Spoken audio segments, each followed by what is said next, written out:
கர்த்தருடைய பரிசுத்த நாமத்துக்கு மகிமை உண்டாவதாக. இந்த நாளிலும் உங்களுக்கான வேத வார்த்தைக்கு நேராக உங்களுடைய அன்போடு கூட அழைக்கிறோம். இந்த நாளிலும் நாம் தியானிக்கிறதான வேத வசனம் உபாகமம் 32ஆம் அதிகாரம் 11வது வசனம் மற்றும் 12.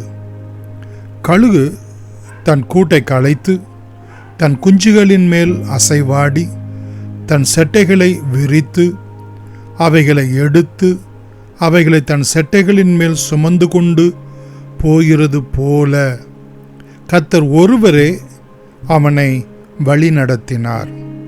கர்த்தர் ஒருவரே நம்மை வழி நடத்துகிறார். கர்த்தருடைய பரிசுத்த நாமத்துக்கு மகிமை உண்டாவதாக.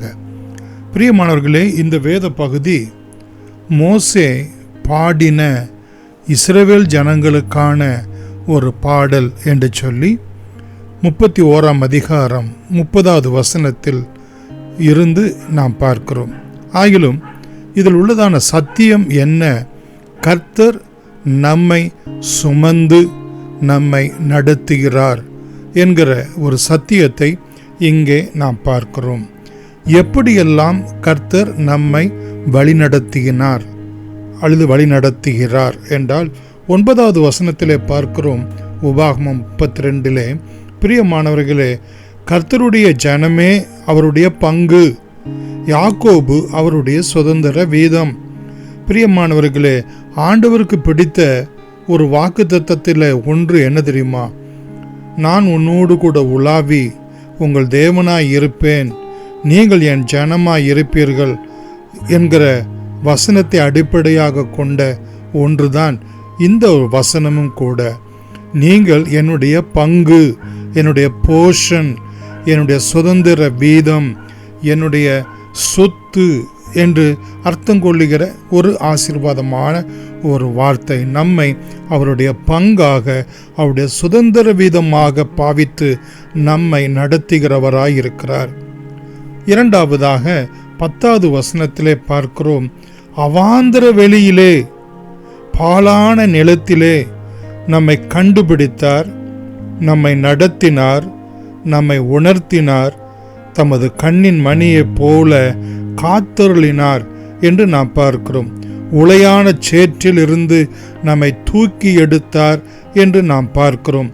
நம்மேல் தம்முடைய கண்ணை வைத்து நமக்கு ஆலோசனை சொல்லி நம்மை நடத்துகிறார் என்று நாம் பார்க்கிறோம். பிரியமானவர்களே, தம்முடைய ஆவியினாலே நம்மை உணர்த்துகிறார், நம்மை காத்தருளுகிறார். உன்னை தொடுகிறவன் என் கண்ணின் மணியை தொடுகிறான் என்கிற வார்த்தையின்படி தம்முடைய கண்ணின் மணியாக நம்மை பாவித்து நம்மை காத்தருளுகிறார்.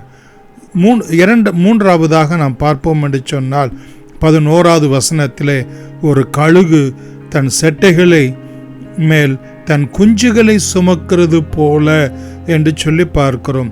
ஒரு கழுகானது, பிரியமானவர்களே, தன்னுடைய குஞ்சுகளை எப்படி பறக்க பழக்குவிக்கிறது என்று சொல்லி அங்கே நாம் பார்க்கிறோம். பிரியமானவர்களே, அதை எடுத்துக்கொண்டு தன்னுடைய செட்டைகளின் மேலே தன் குஞ்சுகளை எடுத்துக்கொண்டு வானத்திலே அது பறக்கும்போது அந்த குஞ்சுகளை அப்படியே கீழே விழ தள்ள பண்ணுகிறது. பிரியமானவர்களே, அந்த குஞ்சுகள் செட்டைகளை அடித்து பறக்க ஆரம்பித்து சோர்வடையும் போது தாய் பறவையானது பறந்து வந்து அந்த குஞ்சுகளை தன் செட்டைகளில் சுமந்து திரும்பமாக அதை மேலே கொண்டு போய் பழக்குவிக்கிற காட்சியை பிரியமானவர்களை பொதுவாக நாம் அறிந்து கொள்ளலாம். அப்படியாக தேவன் நம்மை நித்தமும் பழக்குவிக்கிறவராய், சங்கீதக்காரனாகிய தாவீது சொல்கிறான், என் கைகளை யுத்தத்துக்கு பழக்குவிக்கிற தேவன் என்று சொல்லி. பிரியமானவர்களே, அந்நிய தேவன் அவரோடே இருந்தது இல்லை. கர்த்தர் நல்லவர், அவருடைய கிருபை ஆதலால் தான் தேவன் சொல்கிறான், உனக்குள்ளே வேற தெய்வம் இருப்பது இல்லை, வேற ஒன்றையும் நீ சேவிக்க வேண்டாம், எனக்கு முன்னும் எனக்கு பின்னும் வேறொரு தேவன் இல்லை, நானே கர்த்தர் என்று சொல்லி அவர் நம்மை நடத்துகிறார். பிரியமானவர்களே, நான்காவதாக பூமியில் உள்ள உயர்ந்த ஸ்தானங்களின் மேல் நம்மை ஏறி வர பண்ணுகிறவராய், வயலில் விளையும் பலனை நமக்கு புசிக்க கொடுக்கிறவராய், கண்மலையின் தேனையும் கற்பாறையிலிருந்து வடியும் எண்ணெயையும் நமக்கு உண்ணும்படி செய்கிறார், நம்மை திருப்தியாக்கிறார்.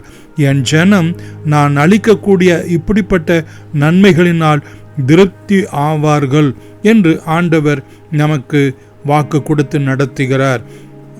5ஆவதாக 14வது வசனத்திலே பார்க்கிறோம், பசுவின் வெண்ணெயையும் ஆட்டின் பாலையும் பாசானில் மேயும் ஆட்டுக்குட்டிகள், ஆட்டுக்கடாக்கள், வெள்ளாட்டுக்கடாக்கள் இவைகளுடைய கொழுப்பையும் கொழுமையான கோதுமையையும் இரத்தம் போன்ற சுயமான திராட்சை ரசத்தையும் சாப்பிட்டாயே என்று சொல்லி ஆண்டவர் உச்சிதமான கோதுமையினாலும் திராட்சை ரசத்தினாலும் நம்மை போஷிக்கிறவராய் இருக்கிறார்.